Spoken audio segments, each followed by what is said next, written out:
9.5, graphing other trig functions. We are going to explore graphing tangent functions. We are going to skip the cotangent and then the secant and cosecant functions. Okay, so we're just going to focus on tangent here in 9.5. So, our tangent function, if you can look right here, looks something similar to this. And as well, we're only going to focus on the period. Okay, so because tangent of x is sine x over cosine x, tangent has undefined x values at cosine equaling 0. So this table indicates the graph that has asymptotes, and those are those dashed lines right there, those asymptotes. And those are where basically your graph or your function would approach those, but would never hit those dashed lines. Okay, it's going to get really close, but not actually touching them. Alright, so the table represents one cycle of the graph, so the period of the graph is pi.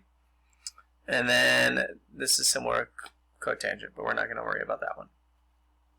Okay, so I'm going to scoot on down here. Characteristics of y equals tangent of x. Well, basically the domain of y equals tangent of x is all real numbers except for odd multiples of pi over 2. And then the range of each function is all real numbers. So the functions do not have maximum or minimum values, which means what? There is no amplitude. But we are going to find A, okay? But it's just a vertical stretch. It doesn't represent this amplitude, okay? So the amplitude is really the range that we've been talking about. Alright, and then the period of the graph is pi. And then there we have x-intercepts for tangent, which is positive, negative, or 0, positive, negative pi, positive, negative 2 pi, positive, negative 3 pi. Okay, so I'm going to focus more on here. So there are 5 key x values that we're going to sketch in our graph. And the first one is really the x-intercept. And then for us, that's going to be that origin, 0, 0 for the most part. Okay, right there in the red dot. The next x values are going to be those asymptotes, right? And we're going to put a dashed line in front of those asymptotes where that function can approach them but not touch them.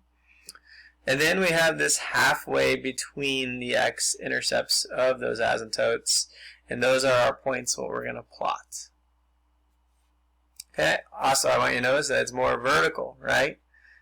This is a more vertical graph with our tangent and cotangent. Alright, so what I'm going to do is walk you through this problem right here, concept number 1. And graph one period of g of x should be g of x equals 2 tangent 3x. Describe the g as a transformation of f of x equals tan x. Okay, so I fixed that in your notes, so you have g of x. I'm going to start the exact same way. I'm going to say a equals 2, because this is in reference to our y equals a tan b of x, okay, function. Now a does not mean altitude. Again, it means we got a vertical stretch by a factor of 2. Okay, p, our period, this time is pi over the absolute value of b. Okay, so when I do that, I get pi over 3. Alright, next what I'm going to do is my vertical asymptote. Vertical asymptote is x equals pi over 2 times the absolute value of b, or 2 times b. And in this case, it's pi over 2 times 3, which is pi over 6. Okay, and to find that halfway point, what I'm going to do is pi over 4 times b. And that's pi over 4 times 3 in our case here, and that's pi over 12. Okay, so now I have these points, and I'm just going to put them over here, okay, points. And my first point is this pi over 12, and then 2. My second point, I'm just going to do the opposite of that, so it's negative pi over 12, negative 2, and then my intercepting point is just going to be 0, 0, the origin. Oops, I'm not showing that.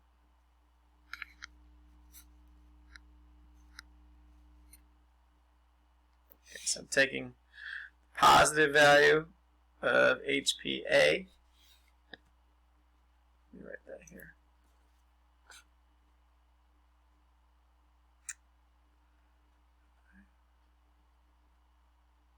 Four times B and then A. Positive value of that, and then also our intercept here. Okay, and once I have those 3 points, I have my vertical asymptote. I'm really set to graph. Okay, so here we go. I'm going to grab it. I'm going to go ahead and make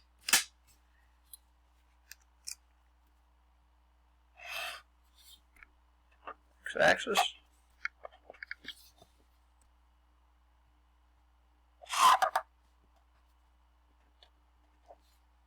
Y-axis. Okay, I have 1, 2, negative 1, negative 2. Okay, so what I have is my halfway point here, right? And then my vertical asymptote. Those are really all I need. Make sure you do that on both sides of your y-axis there. My halfway point is pi over 12.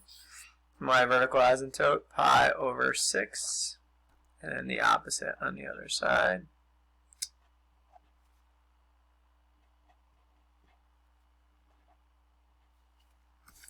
Okay, and then where those positive and negative pi over 60 asymptotes, I'm going to put that dashed line to signify I'm not going to cross that or even hit that line. Okay, and the next thing now I'm going to do is plot my points. Again, my intercept is 0, 0, right there. Alright, I have pi divided by 12, 2, so that's right there for that point. And then negative pi over 12, negative 2 right there for that point. And there are my 3 points, and I'm going to graph those with a line here. And it's going to approach those asymptotes with the arrows. Okay, there we go. There is the graph.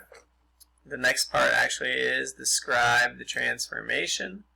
So let's go ahead and do that. So that 2 right there again. So G is that 2 is a vertical stretch.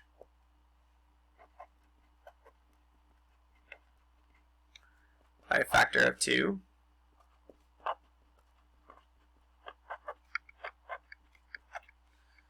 And that 3 right there is a horizontal shrink by a factor of 1/3.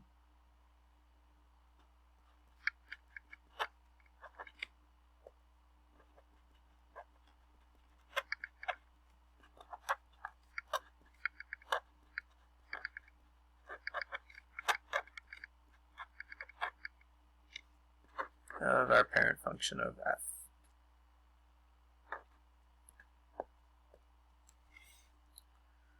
Okay, and there we go. Here's everything we need. You're going to do a very similar problem in number 2. So go ahead and take some time to do that. I'm going to show you the answer.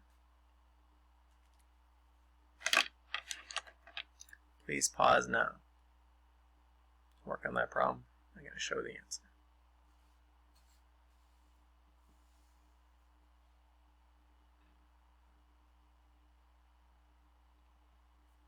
Okay, here's the answer for number 2. the bottom here, I am showing that this right here is the period. That's what we're talking about right there. That's what we're graphing. Don't worry about the continuation.